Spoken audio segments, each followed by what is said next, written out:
de Revolución Francesa, ¿se acuerdan que en la Revolución de Independencia de Estados Unidos lo que habíamos visto es cómo esa revolución en Estados Unidos se debía prácticamente a las ideas del movimiento llamado la Ilustración, ¿no?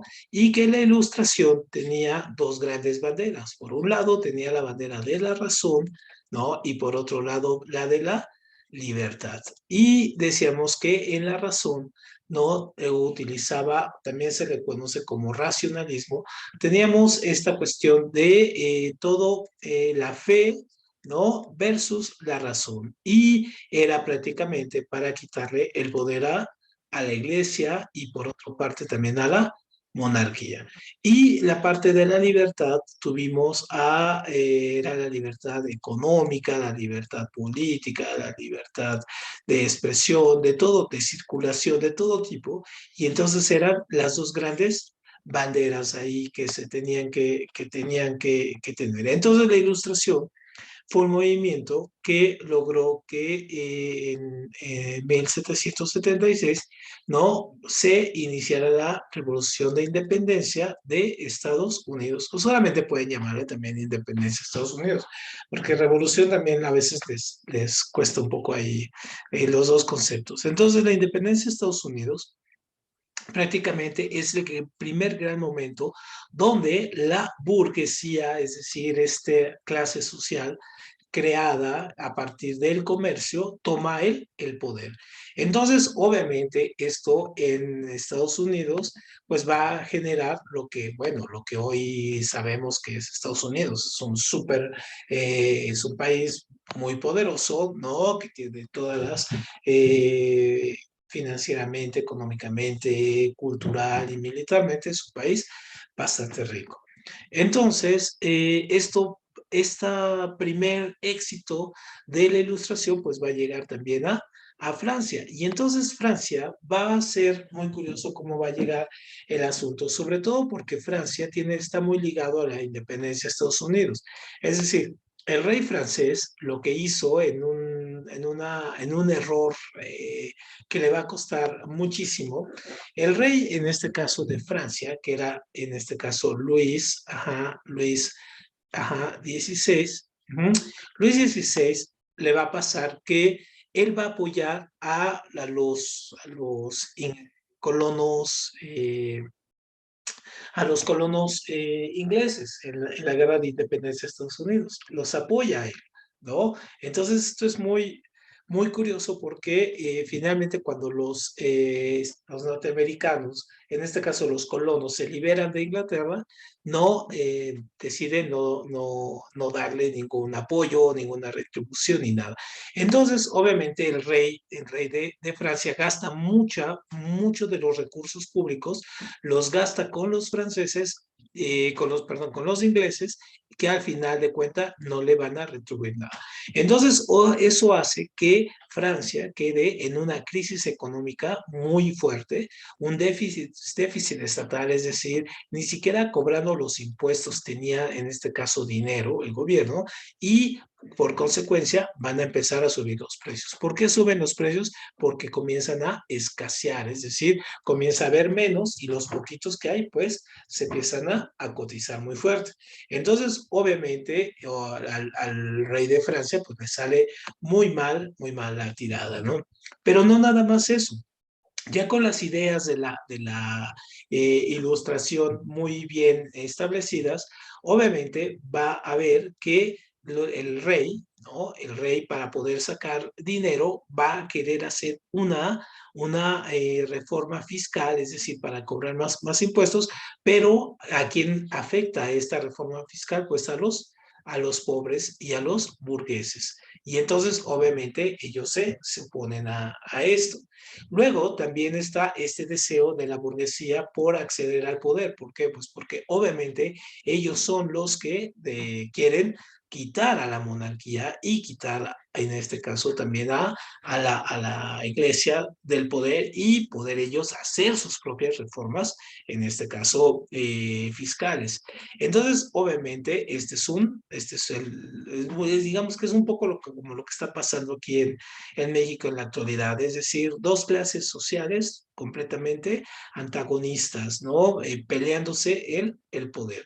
Y en este caso, va a tener el marco básico de esto, pues van a ser la ilustración. O sea, la ilustración le da a la burguesía todo, digamos, todo el marco ideológico para poder hacer la guerra y se dan cuenta que tienen, o sea, que fue un éxito la independencia de Estados Unidos y entonces dice, pues ahora nos toca, ¿no? O sea, podemos nosotros hacer exactamente lo mismo. Entonces, obviamente, va a darse algo muy interesante. El proceso de independencia va a ser, se va a llevar en varias etapas. Y, perdón, de independencia, de Revolución Francesa, se va a llevar en varias etapas. Y esas etapas, aquí solamente hay que, les voy a hacer remarque donde lo que les pregunté en el examen, es la primera, este es importante, ajá, la primera es porque ahí comienza, ¿no? Entonces comienza en 1800, no 1800, en este caso, 89, y el 14, ajá, el 14 de julio, ¿no? ¿No? De 1700, perdón, 89. Entonces comienza el 14 de julio. Y la de Estados Unidos, acuérdense que comienza el 4 de julio y la francesa el 14 de julio de 1789 y la otra 1776. Entonces, ¿qué pasa con la revolución? Aprovechan la burguesía, ¿no? Van a tratar de hacer van a tratar de conciliar con el rey. Entonces, tratan de decirle al rey que no suba los impuestos y que no haga esa reforma. Entonces, Francia estaba dividida en lo que se llamaba los tres estados. Tenía tres estados. ¿Cuál era el primer estado? El primer estado era la aristocracia. Ajá, la aristocracia, es decir, lo que eran los reyes. El segundo estado era, en este caso, la iglesia, ¿no? Y la iglesia y el ejército, ajá, era en el segundo estado, y el tercer estado, pues era el pueblo, ¿no? En este caso representado por la burguesía. Entonces van a tratar de hacer una mesa de negociación entre estos tres para poder decir, ¿no? Que cómo se maneja el país. Obviamente los reyes, el rey, ni la iglesia ni el ejército aceptan las condiciones de la burguesía, de lo que les pide, y entonces, en ese sentido, pues van a rebelarse y va a estallar la revolución. ¿Y cómo estalla la revolución? Estalla este día donde van a liberar había una prisión que se llamaba en este caso la Bastille, ¿no? La Bastilla, y liberan a los presos que están en la Bastilla, ¿no? Entonces eran 7 presos nada más, pero digamos, el edificio era ahora ya no existe ese edificio, queda solamente una columna, pero lo tiran como una representación de tirar la institución, en este caso la institución de la aristocracia y de la iglesia. Entonces comienza la revuelta armada, este es el primer momento, empieza aquí. Obviamente el rey, al verse acorralado, va a querer negociar. Va a querer negociar porque, obviamente, se pone muy fuerte y entonces va a querer negociar y se va a formar la asamblea constituyente. Entonces, el rey, ¿no? El rey lo que va a hacer es que la burguesía, que de hecho toma el poder muy rápido, o sea, ganan de entrada, la burguesía le pone y le hace que firme, ¿no? Que firme una constitución. Entonces, obviamente, el rey ya se queda acotado, el rey ya va a tener menos poder y la burguesía obtiene mucho poder. Entonces, esa asamblea constituyente con la constitución, el rey no va a escapar. Entonces, era un gordote, ¿no? El Luis XVI era así, el clásico, y tenía una reina que era, en este caso, María Antonieta. Entonces, estos dos reyes que intentan escapar, porque si está Francia aquí, todos los demás países a su alrededor ven como una amenaza que lo que está sucediendo aquí en Francia, ¿no? Dicen, bueno, si esto pasa en Francia, puede pasar en cualquier parte de Europa. Entonces, obviamente, los reyes son ayudados, ¿no? Para que escapen. Sin embargo, antes de que salgan de Francia, los agarran, ¿no? Y entonces una vez que los agarran, pues obviamente están traicionando al pueblo, ¿no? Los mandan a la guillotina, ¿no? Les cortan la cabeza en la guillotina. Entonces cae la guillotina y cae la cabeza del rey y de la reina. Y de la reina, esta sabemos, la conocemos a veces por una frase muy frívola que alguna vez dice antes, cuando el pueblo estaba muy pobre, entonces no podían comer y entonces va alguien y le dice, oiga, María Antonieta, pues el pueblo no tiene que comer. Y ella dice, si no hay pan, ¿no? Si no hay pan, denles pasteles. Entonces, esta frase es una frase que se ha vuelto muy equivocada, porque bien, sí, no había pan, pero no se estaba refiriendo a panes, a los panes como bizcochos o todo ese asunto, no, se refería a que, bueno, en Francia se acostumbra a hacer un platillo, ¿no? Que se llama pastel de carne, ¿no? Que es sí, como las tortitas de carne que aquí hacen su familia. Entonces, obviamente se refería a eso, no a estos pasteles. Entonces, bueno, les cortan la cabeza y se va a imponer que todo aquel que esté en contra de la revolución, que es esta etapa del terror, ¿no? También le corten la cabeza. Entonces, en 3 años que dura esta etapa, ¿no? De terror, van a morir casi 40,000 personas, ¿no? A través de la guillotina. Se échenle la cuenta, ¿no? Cuánta gente moría en este caso al día en estos 3 años, porque no estaban a favor. Entonces, ojo, esta es una pregunta de examen. ¿Quién fue en este caso el que estaba, el líder que estaba francés? Entonces era un chaparrito que se llamaba Robespierre, ¿no? Entonces Robespierre era el que encabezaba este momento, ¿no? La época del terror y pone un comité que se llama el Comité de Salud Pública. Y el Comité de Salud Pública lo que hacía era perseguir a los enemigos de la revolución, ¿no? Y entonces aquí también es en esta época, ¿no? En el terror, ojo, muy importante, es en esta época cuando se acuña la palabra ciudadano. O sea, ciudadano para decirle a cualquiera que esté a favor de la revolución, decirle que está con él, ¿no? Entonces, esto es muy, muy, muy importante. Entonces, así, ciudadano Armando, ciudadano Luis, ciudadano Emma, ¿no? Entonces, se les decía así y era la forma de decir que estaban en favor de la revolución. Y luego, obviamente, esta época pues no iba a durar tanto. Entonces el mismo Robespierre, ¿no? El mismo Robespierre se hizo de tantos enemigos, de tanta gente que le cortó la cabeza, que él también, ¿no? Le van a cortar la cabeza en la guillotina. Y entonces se acaba la época del terror. Y entonces viene una época que es más moderada, con dos tipos de gobierno, que es el directorio y el consulado. Y entonces aquí va a empezar a resaltar un político que era militar, ¿no? En Italia, que estaba al frente de Italia, y va a llegar a Francia, que va a ser en este caso Napoleón. Y entonces Napoleón se va a ir haciendo poco a poco del poder, va a ir en este caso acumulando poder hasta que en 1805, en este caso, se va a declarar emperador. Y una vez que se declara emperador, ¿no?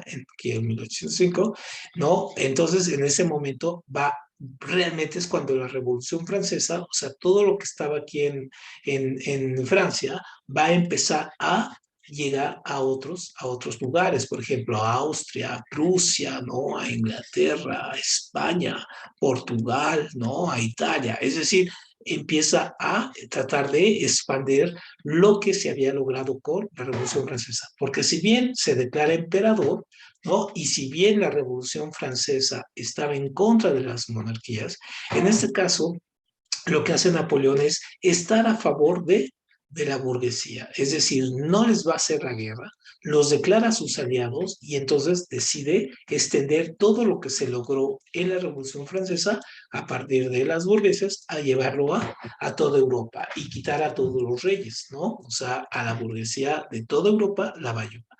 Entonces, obviamente, el imperio, pues sus mismas contradicciones va a hacer que caiga y Napoleón va a ser derrotado, ¿no? En 1815, ¿no? O sea, su imperio va a durar un buen rato, pero en 1815 pues va a ser aniquilado. Y a partir de ahí Francia pues va a tener una serie de gobiernos, otra vez entre reyes y otras revoluciones que vamos a ver más adelante, pero este es el momento estelar de la Revolución Francesa, ¿no? Estos grandes momentos. Entonces, aquí digamos, el personaje muy interesante, entonces son estos, son Robespierre y por otro lado también son Napoleón. Entonces, ¿qué consecuencias va a traer? Bueno, aquí está un poco la animación, es un poco sangrienta, ¿no? Porque ahí se ven todas las gente que estaba y cómo les cortaban la cabeza ahí en la guillotina.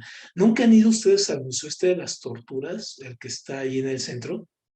¿Alguien ha ido a visitarlo alguna vez? Sí, profe, yo. ¿Y qué tal? ¿Te gustó? Sí, me gustó mucho. Además que también presentan este muchos tipos de tortura que más de los que yo conocía. Entonces sí es como que muy, De hecho, tienen una muy guillotina ahí escalofriante. expuesta, ¿no? Ajá, Ahí sí. tienen una ahí y está filosa. A Ah, no navaja. sé. De hecho, yo no la he tocado, yo no la toqué, pero sí, sí vi la guillotina. Ajá, sí, porque tenía peso. De hecho, lo inventó un doctor, el doctor Guillotín, ¿no? Y por eso se llama guillotina. O sea, un doctor que pues, al momento de cercenar, pues era más fácil ponerle peso a la navaja y dejarla caer. Después la hicieron más grande. O sea, él lo utilizaba para cercenar, por ejemplo, piernas, ¿no? O brazos que se gangrenaban. Y pues después le vieron la utilidad de hacerla así para cortar cabezas, ¿no? Entonces sí era un poco rudo. Pero sí, traten de ir a este museo. Está ahí en la calle de Donceles. Ya, ha tenido varias sedes. Ahorita está en Donceles y está padre, está fuerte, está muy rudo. No sé si a ti tocó ver, Armando, que había gente que se sacaba mucho de onda. Y a mí me tocó ver dos desmayados, ¿no? Gente que se desmayaba, gente que salía llorando, ¿no? De No, ¿qué esos. cree? Lo único que me tocó ver fue un niño que sí salió llorando nada más, pero era un niño chiquito. No, Ah, pero de ahí en fuera no, nada. ya, nada, no, sí es que a mí me tocó verla casi al inicio que salió, por ahí de 1994, 95, entonces sí estaba muy ruda esa exposición en ese momento. Yo sé que ustedes son una generación que aguanta más, ¿no? Pero no es, en aquella ocasión sí era muy ruda. Muy bien, entonces, ¿qué es lo que va a aparecer? ¿Cuáles son las consecuencias de esta revolución? Bueno, las consecuencias es que desaparece totalmente ahora sí el antiguo régimen en Francia y también en Europa, es decir, Europa va a seguir con algunos reyes, pero ya el antiguo régimen en toda Europa ya se desmorona, es decir, cada vez se viene abajo, ya no se acepta. Y por ejemplo, ahorita sabemos que hay reyes, por ejemplo, ahí todavía está el rey de Bélgica, ¿no? El rey de Holanda, ¿no? Y todo, pero en realidad estos ya son ornamentales, es decir, no tienen poder, su poder es simplemente simbólico, pero más allá de tener decisión política, no.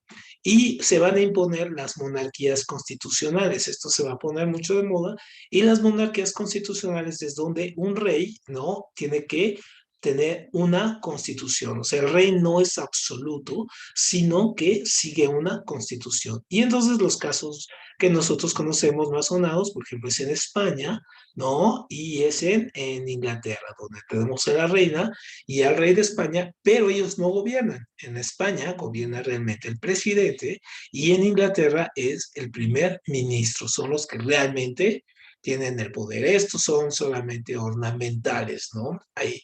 Obviamente, otra consecuencia de la Revolución Francesa es que Francia va a obtener su soberanía y se va a volver un país muy poderoso. Con el paso del tiempo, se van a generar cada vez más constituciones en los países que llevan las ideas de la revolución Pero esta es la más importante, que la burguesía como tal toma el poder, ¿no? No nada más ya tiene el poder económico, también ya tiene el poder político. Y es el momento de los años que estamos viviendo que sigue prevaleciendo, es decir, la burguesía hasta la fecha es la que tiene el poder, ¿no? Hasta la fecha. Ahora, una consecuencia muy interesante es que, y lo vamos a ver con la independencia de México, es que todas las ideas que pasan en Francia y que pasan en Estados Unidos van a tener repercusión en este caso, Iberoamérica o de alguna otra manera también llamado Hispanoamérica o América Latina. Entonces, por ejemplo, la independencia, como adelanto, la independencia de México tuvo mucho que ver, por ejemplo, cuando Napoleón estaba en el poder, va a ir, en este caso, por el rey de España, ¿no? Que es Fernando VII, y lo pone preso y pone a su hermano, Pepe Botella.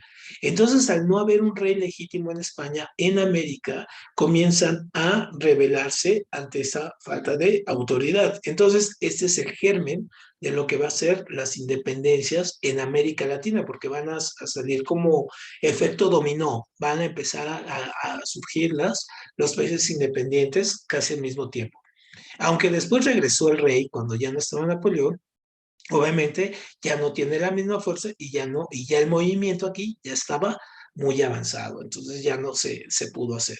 Y otra consecuencia es que vamos a tener hasta la fecha, ojo, esto es algo que todavía pasa en Europa y realmente también incluso aquí en México, vamos a tener dos ideas muy peleadas en este caso, en Europa, que es los nacionalismos contra los liberalismos. Es decir, los nacionalismos que apoyan mucho las monarquías, ajá, y los liberalismos que apoyan más, en este caso, los parlamentos. Entonces, todavía tenemos estas peleas, ¿no? Que en otro momento se les llamaron liberales contra conservadores. Entonces, por ejemplo, ustedes escuchan al presidente de México todos los días, dice, es que los conservadores, bueno, los conservadores son el origen desde aquí estaba, ¿no?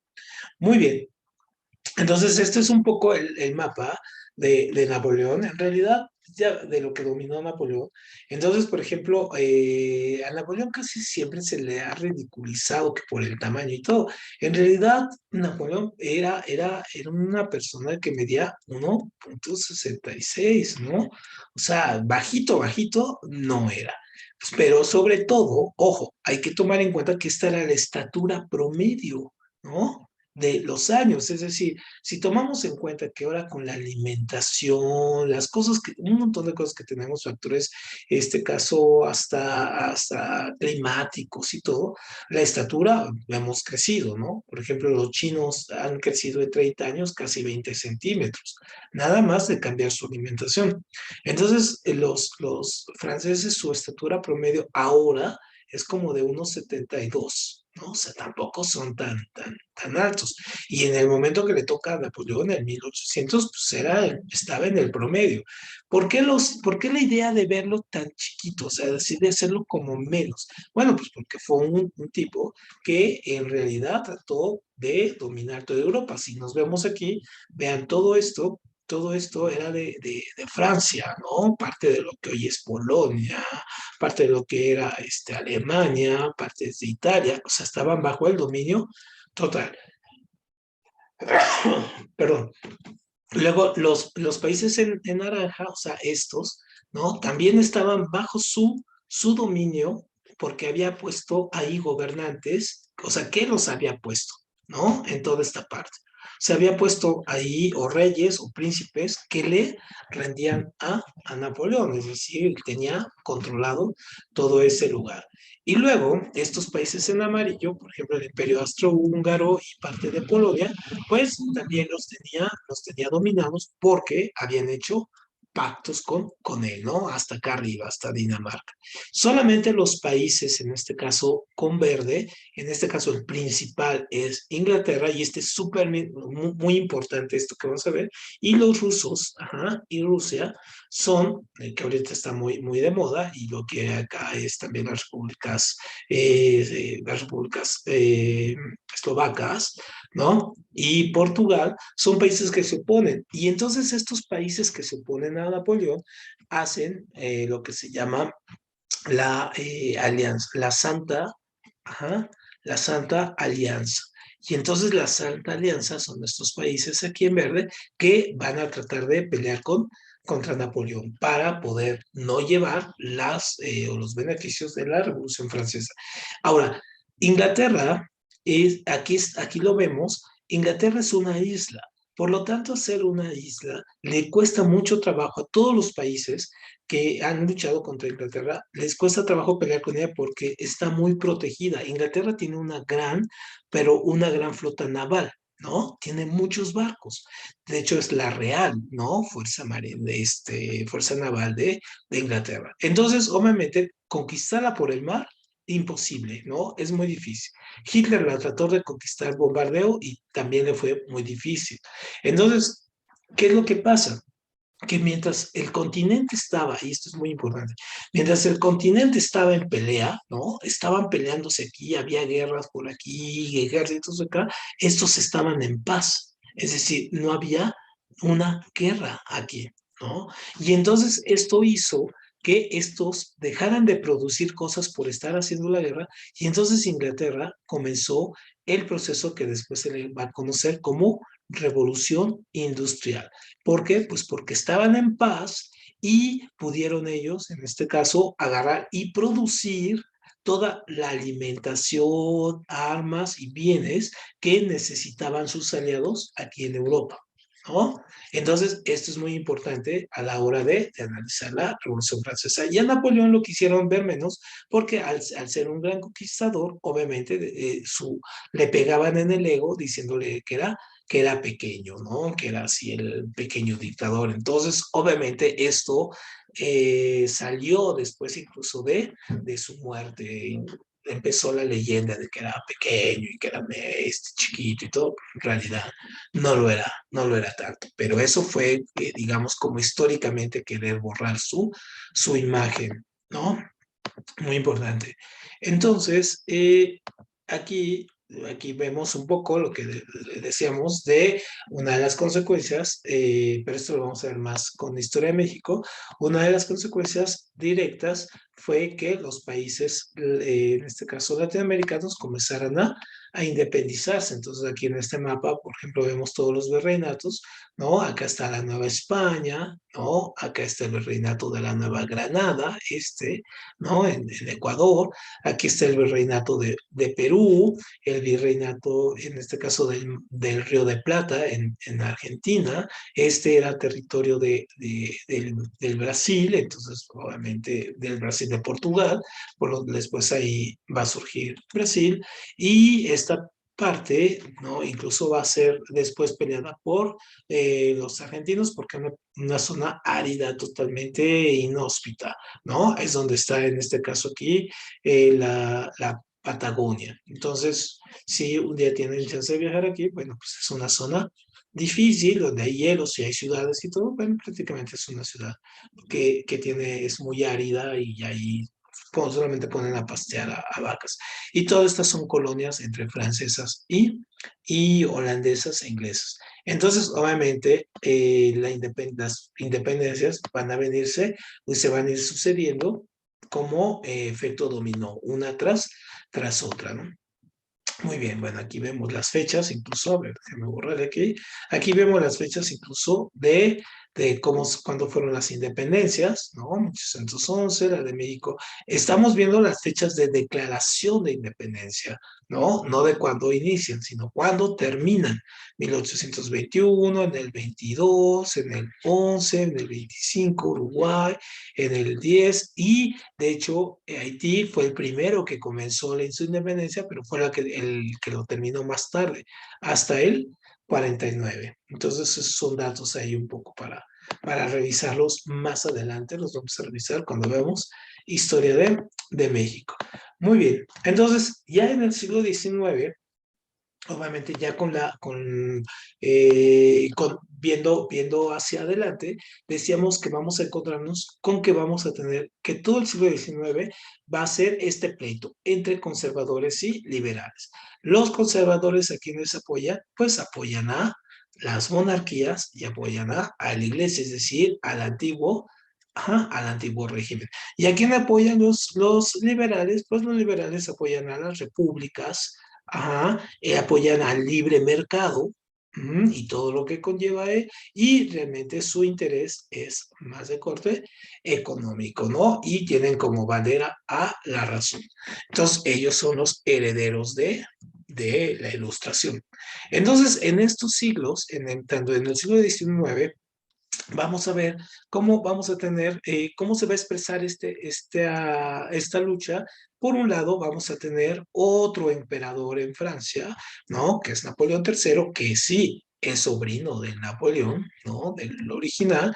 Vamos a tener que Italia, así como ustedes ven que ahora Italia es solo un país, en realidad era un país con un montón de pequeñas naciones que se unieron. Igual Alemania, Alemania ahora lo vemos así como un gran país, no, en realidad también tenía muchos ducados, estaba totalmente dividida y se tuvieron que unir, o sea, se unieron los italianos, se unieron los alemanes, ¿no? Y acá Francia, y se unieron todos para que, pues porque tenían otras amenazas enfrente.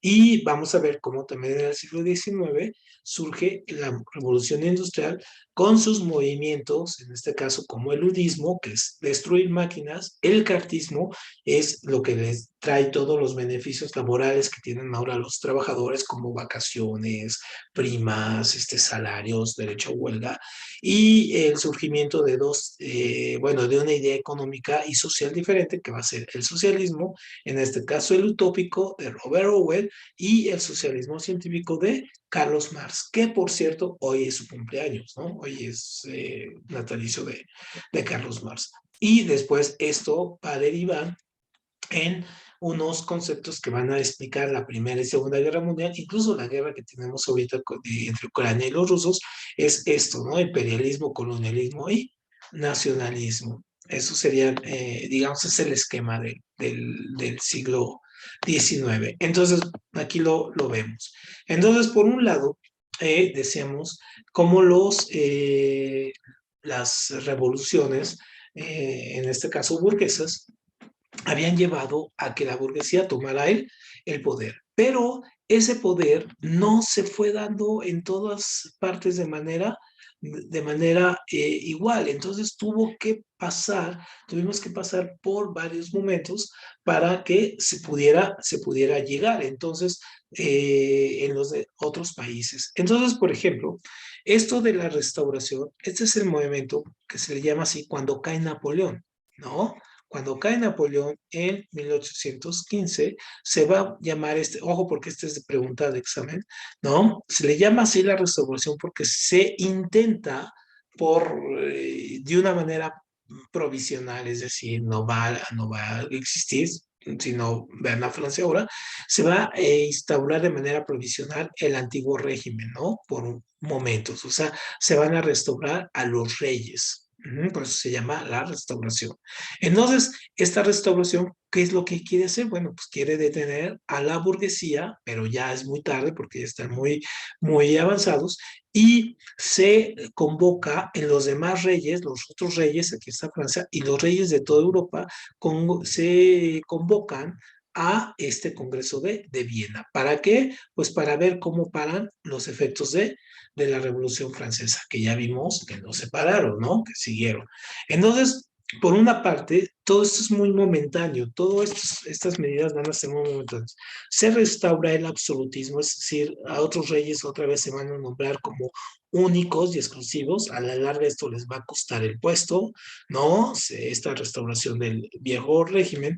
Y mientras está pasando esto, en Europa, ¿no? Las ideas que ya están muy permeadas, es decir, ya han penetrado a la gente, la idea del liberalismo y la idea del nacionalismo, en este caso van a hacer que, por ejemplo, Grecia, ajá, se independice, ¿no? Logre su independencia, en este caso, de los estados, en este caso eslavos, ¿no? Que están arriba, se va a independizar. Luego también Bélgica, ajá, Bélgica se va a independizar, en este caso está de Francia, que estaba dominado, y obviamente la monarquía de Luis, que va a ser Luis XVIII, o sea, el pariente de Luis, ¿no? Va a querer negociar y que sea constitucional, ¿no? Y esta fecha es muy importante. En el 48 va a haber, en este caso, movimientos, van a ser revoluciones de corte popular, ¿no? Es decir, van a ser pequeñas revoluciones que van a intentar quitar a todo esto, es decir, van contra esto, ¿no? Y se dan en todo, en la mayoría de los países europeos, estas revoluciones van a tirar ahí. Entonces, si ustedes ven, no sé si alguno de ustedes ha visto esta eh, película, si no se la sugiero, está creo que en todas las plataformas, esta que se llama Los Miserables.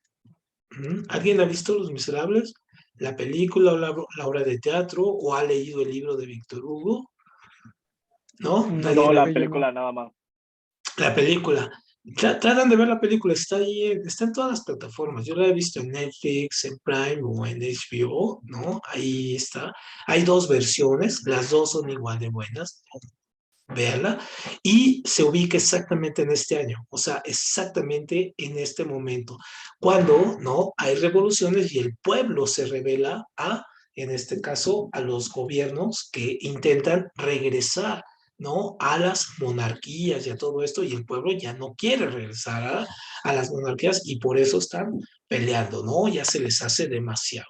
Y entonces, obviamente, esto va a tener un punto climático cuando estos dos naciones, que eran, les digo, estaban muy divididas, te vamos a ver los países de cómo estaban divididas, se logran unificar, en este caso la Alemania se logra unificar y logra ser un estado muy fuerte, y el héroe nacional va a ser Bismarck, ¿no? Que este va a ser muy importante después. Y en Italia, ¿no? También se van a unificar, se van a poner de acuerdo y ahí vamos a tener el rey de Italia, incluso cede poder, y el héroe nacional ahí va a ser Garibaldi, ¿no? El de la plaza de aquí de los mariachis, ¿no? Ese, ¿no? Garibaldi. Giuseppe Garibaldi es el héroe nacional de Italia, es el que los logra unificar. Entonces, obviamente aquí vamos a ver los mapas, cómo se unifican, para que entiendan por qué se les llama unificar, ¿no? Entonces, vean, esto era Italia, ¿no?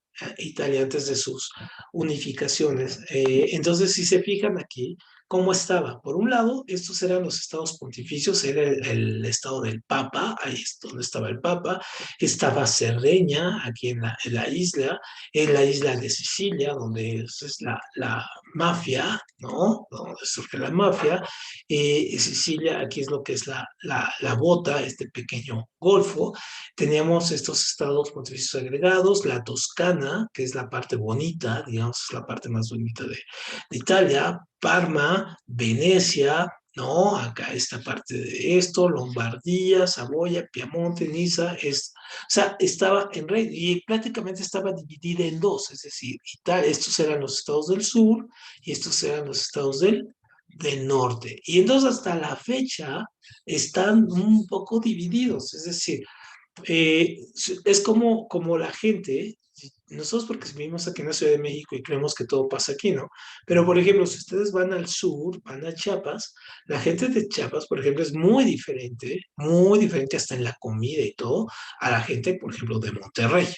¿No? Las ciudades del norte pues están todas industrializadas, todo sí, padre y cerca de Estados Unidos, y la gente de Chiapas, por ejemplo, Oaxaca, ¿no? Están más del lado bueno, están cerca de Guatemala, entonces hay más pobreza, está más la cuestión de los pueblos, ¿no? Está la selva y todo ello. Entonces, y están divididos, estos de acá piensan el mundo de una manera y estos lo piensan de otra. Exactamente sucede aquí, ¿no? Acá los italianos del norte se ven de una forma y los del sur se ven como otra. Es decir, a los del sur no los bajan de narcos, ¿no? Así de como nosotros vemos a Sinaloa, ¿no? A Sinaloa puro narco. Bueno, aquí los ven, ¿no? Por esto. Entonces, obviamente todos estos estados se van a unificar, van a dejar al lado sus diferencias, que es una gran negociación, porque se dan cuenta que el mundo es muchísimo más grande y se los van a ir comiendo poco a poco, ¿no? Y ahora vean este mapa. Esto es lo que era Alemania, ¿no? Entonces, si Italia estaba toda dividida, pues díganme si no, como está aquí Alemania, ¿no? Un estado acá, otro acá. Todos estos, ¿no? Estas pequeñas ciudades tenían en este caso a un duque. Ajá. Y el duque a su vez le rendía tributo a un príncipe. Ajá. Y el príncipe a su vez a un emperador. Entonces, imagínense toda la burocracia que había aquí. Entonces, bueno, vean nada más la cantidad. Entonces, estos le van a decidir darle solamente el control, ¿no? En este caso, ya ni siquiera se le va a llamar al emperador, va a ser el Kaiser, ¿no? El Kaiser, es decir, el gobernante. Y él es el que va prácticamente a gobernar Alemania, pero todos quedan unificados en una sola nación. Obviamente a la fecha también ha ido cambiando, entonces por ejemplo aquí tenemos estos países, estos de acá, pues ya son países independientes, estos se independizan, pero todo lo demás pues sigue siendo Alemania, ¿no? Todavía las mismas fronteras se conservan. Y un poco acá también se va a separar esto, porque esto se va a convertir en Polonia, ¿no? Esta parte de acá. Muy bien, entonces obviamente surgen dos países muy fuertes y esto va a explicar incluso por qué van a ser tan fuertes durante la Primera y la Segunda Guerra Mundial, ¿no? Pero entonces decíamos que mientras en Europa todos estaban peleando entre sí, en este caso en Inglaterra, la cosa estaba muy tranquila. Y entonces en Inglaterra tenían que estar dando los materiales, perdón, materia prima para los europeos del continente. Entonces va a surgir, ¿no? Ahí lo que nosotros vamos a llamar la revolución industrial, es decir, revolución industrial significa es el cambio de la producción manual, ¿no? A la producción industrial que ya vemos aquí. Es decir, pasamos de esto donde vemos al trabajador, ¿no? Así arreglando el algodón, trabajando y todo ese asunto, a tener una máquina que le auxilie y que le haga el trabajo, en este caso, mucho más rápido, ¿no? Que tenga mayor producción, porque tenía necesidad de mayor producción. Entonces, obviamente la revolución industrial tiene algunos elementos que no son tan positivos a la larga, ¿no? Por ejemplo, porque por un lado se empieza a ver una manera diferente de gestionar a los trabajadores. Va a surgir, y esto es muy importante, esta es pregunta de examen, ojo, va a surgir una nueva clase social. Si ya teníamos a la burguesía, que era la última que habíamos visto, surge una nueva clase social, que es el proletariado. Ajá. Entonces, el proletariado es el trabajador como en la fábrica, ¿no? Ese es el proletariado. Entonces ya tenemos a los campesinos, tenemos a los burgueses y ahora tenemos a los proletariados. Entonces, toda la producción manual de los talleres, de los pequeños artesanos, obviamente va a ir desapareciendo para que vayan pasando las máquinas, ¿no? Entonces, obviamente se debe de trabajar diferente, entonces, como ahora, ¿no? Escuchamos mucho eso, se les debe dar una capacitación, está enfocado hacia al éxito empresarial, a la gestión, en este caso, de las ganancias, es decir, todos estos elementos que no escuchábamos, ¿no? Van a comenzar a ir permeando y son elementos que hasta la fecha, cualquiera de ustedes que tenga un pariente que trabaje, que tenga una empresa o que tenga un negocio, pues son elementos de los que habla, ¿no? De los que dice, los que tiene que conocer. Ahora, aumento de la población y de la producción van de la mano. ¿Por qué? Porque se empieza a concentrar en las ciudades. Entonces, por ejemplo, Londres, ¿no? O París se empiezan llenar de la gente que está en los pueblos porque empiezan a ver que hay trabajo. Entonces empiezan a ir a las fábricas y dejan sus tierras y se empiezan a ir aquí. Entonces, obviamente, esto va a hacer que las ciudades aumenten la población muy fuerte y también la producción. Entonces, ¿cómo vemos estos casos a la fecha? Un caso que ustedes pueden ver, es un caso contemporáneo, es por ejemplo estas ciudades árabes como Dubái, ¿no? Entonces, por ejemplo, esta ciudad era un desierto, ¿no? Hacia 1980 era un desierto, pero en 1990 le empezaron a meter dinero, ¿no? Y los jaques árabes. Entonces, ahorita en el 2020 son mega ciudades que tienen a los edificios más grandes del mundo, ¿no? Están construyéndolos. Pero, ¿qué es lo que pasa? Esa ciudad que era un desierto, al meterle dinero, ¿no? Al meterle producción, obviamente va a tener una ciudad muy, muy grande en en el centro, y en la periferia se va a llenar de migrantes, ¿no?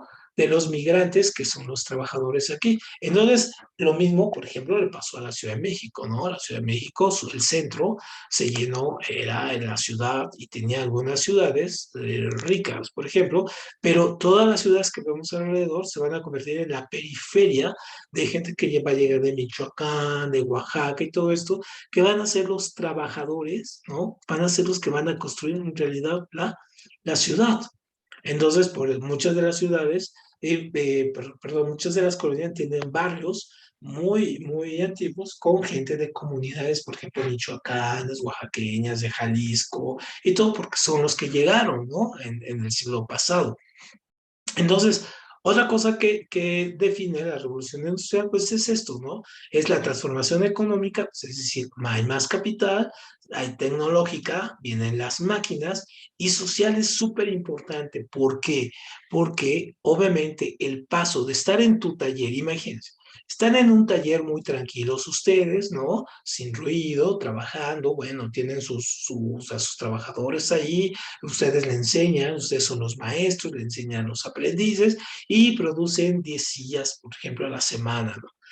Pasan de este estado, pasan a estar en una fábrica con 100 personas, con máquinas, con ruido, con contaminación, por ejemplo, con carbono, con mercurio y todo esto, y ya no van a producir 10 sillas, van a producir 1000 sillas, ¿no? Entonces, obviamente, hay un cambio de mentalidad, y por lo tanto también hasta enfermedades, la gente se enferma, no nada más se enferman a nivel físicamente del cuerpo, también es cuando surgen así de manera exponencial las enfermedades mentales, ¿no? Todas las enfermedades mentales surgen aquí, la esquizofrenia, todo esto es cuando se viene finalmente súper fuerte para que y la gente, es cuando surgen, por ejemplo, los asesinos seriales como Jack el Destripador y todo ese asunto. Pues, ¿por qué surgen? Pues porque tienen este onda brutal de la venganza, ¿no? Y del dolor y del sufrimiento, en fin, que les produce todo esto, ¿no? Un poco de resentimiento. Entonces, bueno, ya dijimos que la revolución industrial es pasar de lo manual a lo industrial. Entonces, obviamente estos cambios, pues sí, van a ser paulatinos, pero cada vez son más agresivos. Y entonces, obviamente, ahora, por ejemplo, el legado de la revolución industrial es que seguimos viviéndolo. Es decir, hasta la fecha nosotros podemos, aquí, perdón, déjame regresar, ¿no? Seguimos teniendo las mismas cosas. De hecho, vamos ya incluso en la tercera revolución industrial. Algunos incluso mencionan la 4. Es un poco, el criterio varía según la visión del historiador. Entonces, por ejemplo, esta primera revolución industrial, la que vemos aquí en esta, es cuando entra el banco del vapor, ¿no? Las locomotoras, ¿no? Las máquinas de hilar, es decir, el trabajo y la producción se hace más rápido. Y, por ejemplo, el transporte, ¿no? En lugar de utilizar caballos, ¿no? Ya se utiliza la máquina. Entonces llegan 5 veces más rápido de un lugar a otro. Entonces, eso es muy importante. La segunda revolución industrial fue ya en el siglo XX, ¿no? Pues, entre los 30 hasta los 60, 70, cuando se empezó a explotar, por ejemplo, las energías, la energía nuclear, ¿no? La energía eléctrica, el petróleo como el principal combustible, en fin. Entonces aquí también hay un cambio, ¿no? De esto. Y esta última revolución industrial, que no ha cambiado, sigue en avance, es cuando ya empezamos a utilizar otros tipos de cosas, por ejemplo, como el Internet, que nos ha cambiado la vida a todos. Sin eso no estaríamos ahorita aquí. Las energías renovables, estas energías, por ejemplo, como la eólica, ¿no? O la energía solar, ¿no? Nanotecnología, por ejemplo, que hace que tengamos celulares, ¿no? Cada vez más pequeños o mecanismos muy avanzados. Entonces, obviamente, esto, revolución industrial, pues sigue avanzando, no ha cambiado en absoluto y a ustedes les va a tocar cosas todavía más interesantes, ¿no? Que lo que nosotros vimos. Por ejemplo, a nosotros nos tocó ver nacer el Internet. Ustedes cuando nacieron ya estaba el Internet y ya estaba en una fase muy evolucionada, ¿no? Entonces les van a tocar cosas súper interesantes a ustedes. Entonces ya casi para terminar esta sesión incluso, hoy es, ¿qué surge a partir de este movimiento que ya incluso la palabra exacta ya no le vamos a llamar incluso así solamente la revolución industrial y ya no le vamos a llamar solamente el poder de la burguesía, ya le vamos a llamar como le decimos ahora, ¿no? El capitalismo, ¿no? Entonces, el capitalismo va a ser en este caso ya el modelo, va a ser un modelo económico, pero también va a ser un modelo social. ¿Por qué un modelo económico? Porque es, en este caso, el incremento del capital. ¿No? Todo va a ser incremento de capital. Y por capital no me refiero a dinero nada más, ¿no? El dinero es una parte del capital. También el capital, en este caso, es el trabajo, ¿no? Es el trabajo, somos nosotros, es decir, los trabajadores, ¿no? Son las máquinas, son en este caso los bienes, ¿no? Entonces es un montón de elementos que juntos forman el capital. El dinero es una de las partes y quizá es una de las partes menores. Entonces, obviamente, este capitalismo, al entrar en la revolución industrial, se convierte en un capitalismo muy salvaje, ¿no? Así se le conoce. Entonces, no sé si ustedes han visto, por ejemplo, cada Navidad hay un cuento que se llama el cuento de Navidad, ¿no? Y algunos lo han visto con el Pato Donald y Mickey Mouse ahí, ¿no? Y entonces, de que llegan tres fantasmas, ¿no? Y está un tipo que se llama Scrooge, ¿no? Que es un tipo muy desagradable y que se le presentan tres fantasmas y lo llevan a ver su vida pasada, presente y futura. Bueno, en ese relato, que es de Charles Dickens, relata mucho cómo es este capitalismo salvaje. Entonces, si ustedes se acuerdan, este personaje de Scrooge, muy mala onda, es un personaje mezquino, codo, ¿no? Que trata mal a sus trabajadores, que mientras él tiene mucho dinero, o se le ha acumulado mucho, su trabajador apenas tiene para comer en Navidad un pollo, ¿no? Entonces, y tiene todo. Entonces, obviamente esta desigualdad, ¿no? Esta desigualdad es la que va a retratar el capitalismo y que hasta la fecha lo vivimos, es decir, esto no ha cambiado mucho, ¿no? Pero entonces, esto, más aparte, el que se introduzca la máquina como una herramienta de trabajo, ¿no? Que va a producir lo siguiente. Y seguramente a ustedes les ha tocado ir al supermercado, por ejemplo, a ir al Superama o ir al Walmart o al Soriana o cualquiera de esos que vayan ustedes, se habrán dado cuenta que hay una tendencia muy fuerte, por ejemplo, para ir cambiando las cajas. Entonces ya no, cada caja tenía un cajero, ¿no? Y luego tenía un señor aquí que nos metía las cosas en la bolsa, ¿no? Bueno, ahora los supermercados están poniendo cajas, cada vez hay más, ¿no? En Estados Unidos ya es casi la norma, poner cajas automáticas, donde uno llega, pesa, le cobra a la máquina y uno se va. Entonces ya no interactúa con nadie. Y si solamente hay una cajera, si antes tenías 10, ahora solamente tienes una, y por cualquier cosa pases con la cajera, ¿no? Pero las máquinas son prácticamente las que tienen ya el control. Obviamente, ¿qué pasa con los otros empleados, no? ¿Qué pasa con esta gente? Sí, quedan en desempleo, ¿no? Entonces, si esto lo vemos ahora, imagínense en estos años, en los 1850, 1890, el 1900, entonces obviamente van a surgir movimientos y el primer gran movimiento en contra de esto, pues va a ser, en este caso, aquí déjenme ver dónde lo tenemos, que va a ser aquí, déjenme ver si lo tenemos aquí. O sea, aquí está el ludismo, ¿no? Es que aquí la pantalla me está un poco aquí, el ludismo, y el ludismo lo que hace es ir a quemar las máquinas. Queman las máquinas como protesta porque ven a las máquinas como las enemigas, ¿no?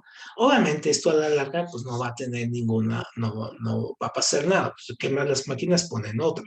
Entonces este tiene su primer momento. Luego va a llevar el cartismo, que está acá también, y el cartismo es que a través de una serie de cartas, ¿no? Al Parlamento Europeo, al Parlamento inglés, perdón, van a hacer que se empiecen a hacer notar los derechos de los trabajadores, ¿no? Y entonces los trabajadores sí son pues, la clase proletariada, pero también se le pone como la clase obrera, es decir, se vuelven obreros y tienen que tener derechos, ¿no? Entonces surge. Luego el socialismo científico utópico, va a ser un empresario llamado Robert Owen, que va a tratar de ser una especie de comuna, ¿no? Una especie de comuna donde le dan muchos derechos a sus trabajadores, pero los demás empresarios lo ven como una amenaza y terminan destruyendo esta comuna. ¿Por qué? Un poco como lo que pasó con Napoleón, ¿no? Que sí, tiene el miedo de que esto vaya a extenderse. Y finalmente, el movimiento que va a surgir, que hasta la fecha tenemos todavía, que es muy mal comprendido, pero lo tenemos ahí, pues es este, ¿no? El movimiento marxista, ¿no? Y solamente ya para terminar, para verlo la próxima sesión, comenzar con él, con este movimiento, porque este es el que va a explicar también todo el siglo XX, va a ser esta idea de que si bien la burguesía ya tomó el poder, ¿no? Primero eran los feudos, ¿no? Eran los feudos. Los burgueses quitaron a los feudos, el Marx va a pensar que ahora a los proletariados les toca tomar el poder y quitar a la burguesía. Eso le va a llamar la dictadura del proletariado. Pero en la próxima sesión vamos a ver, porque es largo el tema, entonces vamos a ver cómo funciona esto y en función de esto.